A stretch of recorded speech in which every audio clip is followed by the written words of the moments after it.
इन श्रेय तो papa mummy इन्हीं लोगों का है। इन्होंने ही सपोर्ट किया रहने के लिए। और वही कि मैं पहली बार उस टाइम गांव से पहली बार गई थी बाहर, तो कुछ दिन स्वाभाविक ही है कि मन नहीं लगा था। जिला कलेक्टर बनने का सपना विस्तार हो सकता है। हाँ जी, हो सकता है। मोबाइल है, उसके नुकसान हैं तो उसके फ़ायदे भी होते हैं। इंटरनेट की वजह से अब ये भी पॉसिबल है कि आप घर बैठ के ढंग से पढ़ाई कर सकते हो। आप यानी एक मैं जिस तरह फ़ोन की बात कर रहा था, आप फ़ोन के टच में कितने रहे, कितने करे? आजकल व्हाट्सएप है, इंस्टा है, फेसबुक है, बड़े बड़े यानी ऐप चलते हैं फ़ोनों में, आपने उनको कभी यूज़ किया? नमस्कार, जनता की आवाज़ में आपका स्वागत है। इस वक्त हम मौजूद हैं राजस्थान के रतनपुरा गांव के अंदर। रतनपुरा गांव के लिए आज एक बहुत ही सौभाग्यशाली दिन है, क्योंकि यहाँ की एक बच्ची पूनम ख्यालिया ने, डॉक्टर विजय ख्यालिया की एक पुत्री ने है जो बड़ा अचीवमेंट है जो हासिल करी है। आप तस्वीरों के अंदर देख पा रहे हो, इनको जो आज सम्मानित करने के लिए रतनपुरा ग्राम पंचायत है या स्थानीय विधायक अनौर के विधायक अमित चचा ने उनको सम्मानित है जो किया है। बात कर रहा हूं मैं पूनम ख्यालिया, यूपीएससी CMS के अंदर इनका है जो इनकी 37वीं रैंक है जो ऑल ओवर इंडिया के अंदर है जो आई है। राजस्थान की मैं बात करूं, फर्स्ट या सेकंड या थर्ड है, इसको हम रैंक कह सकते हैं। इस बच्ची के अचीवमेंट पे हम बात करेंगे कि इन्होंने किस तरह परीक्षा की तैयारी करी और कितनी की इनको मुसीबतों का सामना करना पड़ा। और ये बड़ा एग्जाम है, आपको नॉर्मल भाषा के अंदर मैं बताना चाहूँ तो ये एक डॉक्टर लेवल की पढ़ाई होती है। और डॉक्टर के यानी MBBS करने के बाद है जो पूनम ने है जो UPSC की CM के लिए तैयारी करी थी। पूनम, सबसे पहले आपको बहुत बहुत बधाई हो। धन्यवाद। पूनम, क्या कहना चाहोगे? UPSC की परीक्षा आपने पास करी है, कल ही आपका रिजल्ट आया है, क्या प्रतिक्रिया थी? किस तरह पहला आपका जो जब रिजल्ट आया कैसा लगा? पहले तो वही मुझे मतलब पहले से ये थोड़ा तेज बोलो साथ में। हाँ जी, मुझे ये उम्मीद थी कि हो जाएगा, इस चीज़ के लिए मैं पॉजिटिव थी, पर इतनी अच्छी रैंक एक्सपेक्ट नहीं करी थी। तो मैंने 2-3 बार वही चेक किया कि हाँ ये मेरा ही रोल नंबर है। ये भी हो सकता था कि कुछ भी हो सकता है, रिजल्ट इसके अंदर रह भी सकती हूँ या आगे भी बड़ी रैंक आ सकती है। हाँ जी, वही इसीलिए यकीन नहीं हुआ। फिर मैंने पापा को भी दिखाया कि हाँ मेरा ही रोल नंबर है ये जी। तो पूनम, किस तरह आपकी तैयारी रही? रतनपुरा गांव के अंदर एक बड़ा यानी अहविन सा गांव है, यानी नॉर्थ से काफ़ी दूर है, शहर इसके पास में छूते नहीं हैं। बड़े बड़े शहरों के अंदर UPSC परीक्षा यानी बच्चियां पास या बच्चे पास करते थे, तो आपने एक नॉर्मल गांव से, नॉर्मल फैमिली से उठ के है जो इतनी बड़ी परीक्षा पास करी। आपका पूरा मेरे को बेस बताओगे कैसी आपकी पढ़ाई रही? जी, मैंने 5वीं तक तो यहीं गांव से ही पढ़ाई की है। जी। उसके बाद मैंने पास में जो तहसील लगती है नौहर से की है 12वीं तक। और फिर मेरा 12वीं के साथ ही MBBS में सिलेक्शन हो गया था। वहाँ पे भी मेरी काफ़ी अच्छी रैंक थी, 232 ऑल इंडिया रैंक आई थी मेरी उस टाइम पे भी।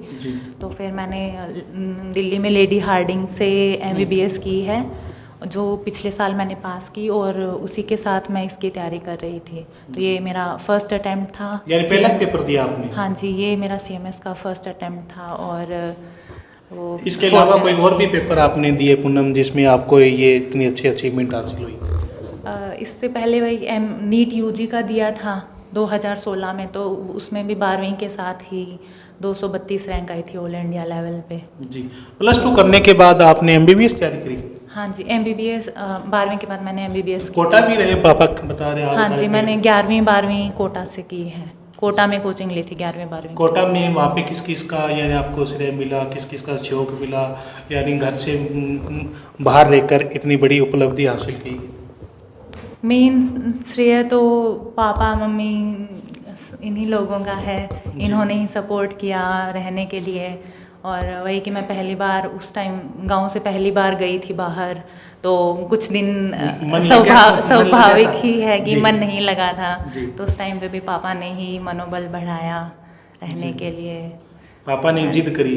हाँ, कह सकते हो आप। हाँ जी, बिल्कुल। पूनम, क्या आज का जो यूथ है, आज के जो बच्चे हैं मोबाइल की तरफ ज़्यादा भाग रहे हैं और एक्टिविटी के प्रति भाग रहे हैं, शिक्षा पे कुछ इतना फोकस नहीं कर पा रहे, उन बच्चों को आप क्या संदेश देना चाहोगे?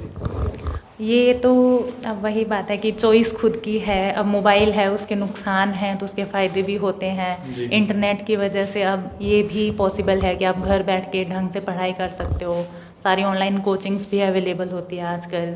तो वो तो हर इंसान की खुद की चॉइस है कि वो उसे सही तरह से यूज़ करेंगे या फिर उसका दुरुपयोग करेंगे। जी, आपका क्या टाइम पीरियड रहता था, कितने घंटे आप है जो रोजाना पढ़ाई किया करते थे, क्या टाइम? लगभग मतलब अगर पेपर काफ़ी मतलब 6-7 महीने बाद में है तो मैं 8-9 घंटे तक पढ़ती हूँ डेली। और अगर पेपर पास आ जाता है तो हमें 11-12 घंटे 13-14 भी हो जाते हैं वो अच्छा। अगर पेपर पास होता है तो। जो ये इस पेपर की जो तैयारी करना चाहें आगे बच्चे को जो आना इस पेपर क्षेत्र के अंदर आना चाहे, उन बच्चों के लिए क्या कहना चाहोगे, किस तरह पेपर की वो तैयारी करें, क्या उनको सिलेबस है या क्या रहेगा?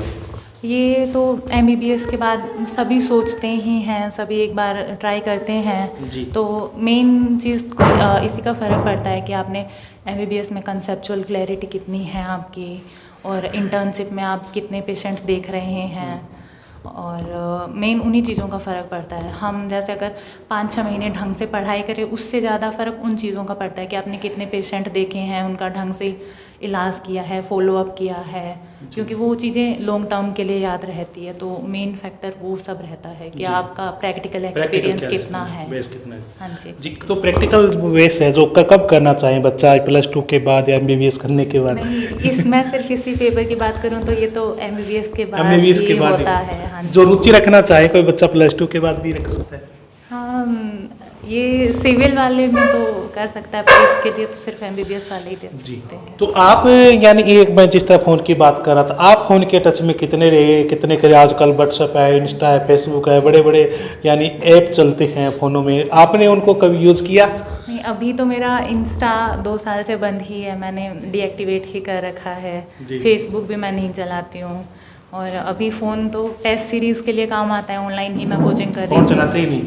टेस्ट सीरीज़ के लिए और ऑनलाइन कोचिंग के लिए ही काम आता है, बाकी तो ऐसा सोशल मीडिया तो क्योंकि सोशल मीडिया से दूर रही। हाँ, सोशल बंद कमरे के अंदर पढ़ाई किया करते?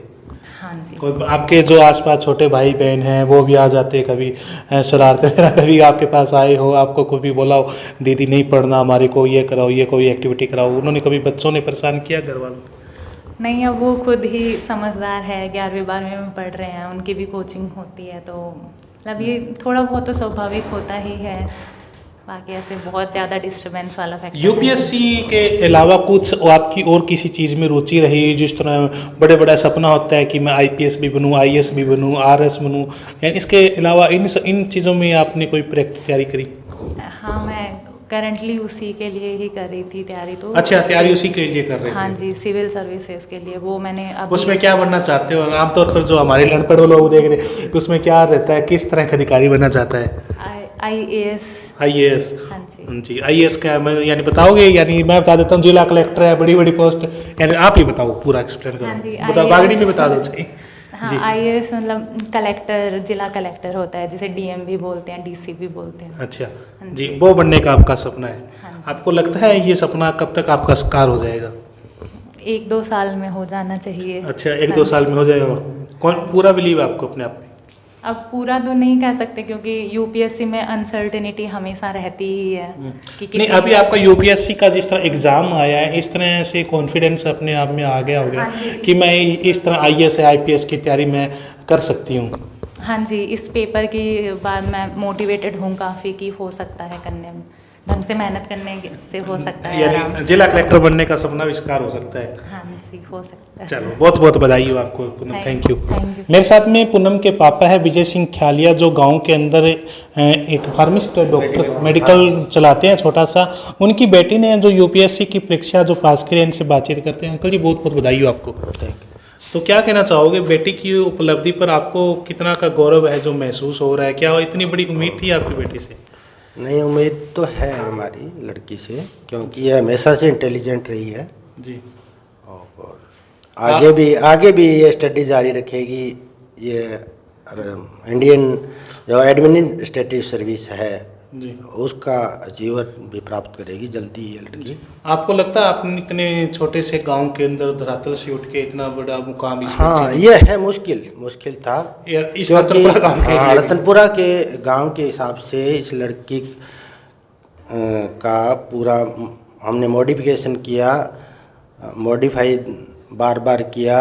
और गांव पहले स्टडी गांव से की, फिर नज़दीकी हमारे कस्बे नौर से की, और बाद में इनको मैंने कोटा छोड़ के आया 2 साल तक। वहाँ पे जी लगा लिया? हाँ, नहीं लगाया था। नहीं जी लगाया था। हाँ, 1 महीने के बाद में इन्होंने बोल दिया कि मैं घर पर आऊँगा।